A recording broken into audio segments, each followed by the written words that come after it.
Hello leaders, అందరికీ good morning అండి. నేను సంధ్యా పోషపైన చాలా హ్యాపీగా ఉందండి. చాలా ఎక్సైటెడ్గా ఉన్నా. నిజంగా ఒక 6 సంవత్సరాల ముందు 2019లో బిఫోర్ వెస్టీజ్ చూస్తే నా లైఫ్ వంటింటికే పరిమితము. ఉమెన్స్ డే అంటే కూడా నాకు తెలీదు. కానీ ఈరోజు ఏంటి అని అంటే ఒక ఉమెన్ ఎంపవర్మెంట్ అంటే బై బర్త్డే ఒక లీడర్, ఒక లేడీ. కానీ అలాంటి లేడీ నా వల్ల ఏం కాదని చెప్పేసి ఇంట్లోనే ఆగిపోతున్నారు జీవితాలు. ఏదైనా జాబ్ చేస్తే ఆ జాబ్ దగ్గరే ఆగిపోతున్నాయి. కానీ మన దగ్గర వెస్టీజ్లో 3 జనరేషన్ ఇన్కమ్ ఉంది. ఇలాంటి ఒక సెషన్ ఈరోజు ఉమెన్ ఎంపవర్మెంట్ జరిగింది. ఇలాంటి ఒక సెషన్లో నేను నిర్ణయం తీసుకున్నా. ఇక్కడ నుంచి ఒక వీక్ ఉమెన్గా ఇంట్లో నుంచి బయటికి వెళ్ళినా. కానీ ఆ ఉమెన్ ఎంపవర్మెంట్ సెషన్ విన్న తర్వాత ఒక స్ట్రాంగ్ ఉమెన్గా బయటకు వచ్చిన.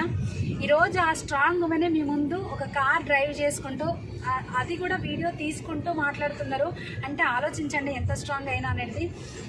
వీడియో చూసి నవ్వుకోవడం కాదు, మీరు కూడా నిజంగా డ్రీమర్స్ అయితే మీ లైఫ్లో కూడా చాలా కళలు ఉంటాయి. అవి నిజం అవ్వాలి అని అంటే మిమ్మల్ని మీరు ప్రూవ్ చేసుకోవడానికి రూపాయి పెట్టుబడి లేకుండా వండర్ఫుల్ అవకాశం ఉంది.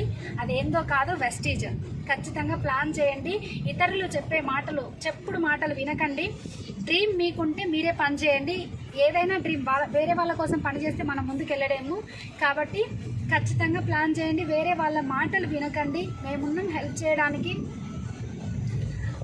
ఉన్న స్థితి నుంచి ఉన్నతమైన స్థితిలోకి వెళ్ళాలి అంటే మాత్రం ఖచ్చితంగా వెస్టీజే చేయాలండి. నా లైఫ్ అయితే చాలా చేంజ్ అయింది. నా డ్రీమ్స్ చాలా ఫుల్ఫిల్ అయినాయి. థ్యాంక్ యూ అండి. మన పక్కనే ఇంకా రాధ మేడం కూడా ఉన్నారు. మేడం కూడా యూసీడీ లెవెల్లో ఉన్నారు. ఒక్కసారి చూడండి మేడం మాటల్లో తన లైఫ్ ఎంత చేంజ్ అయింది అనేది. Thank you. హాయ్ అండి. నిజంగా చాలా హ్యాపీగా ఉందండి. నా పేరు వచ్చేసి రాధాకాంతారావు. ఇక్కడ నేను ఈ బిజినెస్కి వచ్చి ఒక 2.5 years కంప్లీట్ అయిందండి. నార్మల్ ఒక కూరగాయలకు కూడా బయటికి వెళ్ళలేని పరిస్థితిలో ఉండేదాన్ని. కానీ ఇక్కడికి వచ్చినాక ఒక ఉమెన్ ఎంపవర్మెంట్ క్రియేట్ చేసుకుంటూ మంచి ఇన్కమ్, ఒక మంచి కారు, ఇక్కడ నుంచి ఇంకా ఎన్నో సాధించగలననే నమ్మకాన్ని నాకు వెస్టేజ్ ఇచ్చిందండి. అంతకుముందు నేనేం సాధించగలను, నేనేం చేయలేను, నా లైఫ్ ఇంతే అనుకొని ఉండేదాన్ని ఇంట్లోనే. కానీ ఇప్పుడు అన్నీ నా వల్ల అవుతాయి, అన్నీ నేను సాధించగలను అనే నమ్మకం నాకు వెస్టేజ్ ఇచ్చిందండి. మీకు ఇలాంటి నమ్మకం, ఇలాంటివి సాధించాలని అనుకుంటే కంపల్సరీ మీకు ఎవరైతే ఈ వీడియో పంపిస్తున్నారో ఖచ్చితంగా వాళ్ళ దగ్గర డీటెయిల్స్ తీసుకోండి. మాతో పాటు అందరం కలిసి వరకు చేద్దాం, సక్సెస్ అవుదాం, కలిసి నడుద్దాం. Thank you.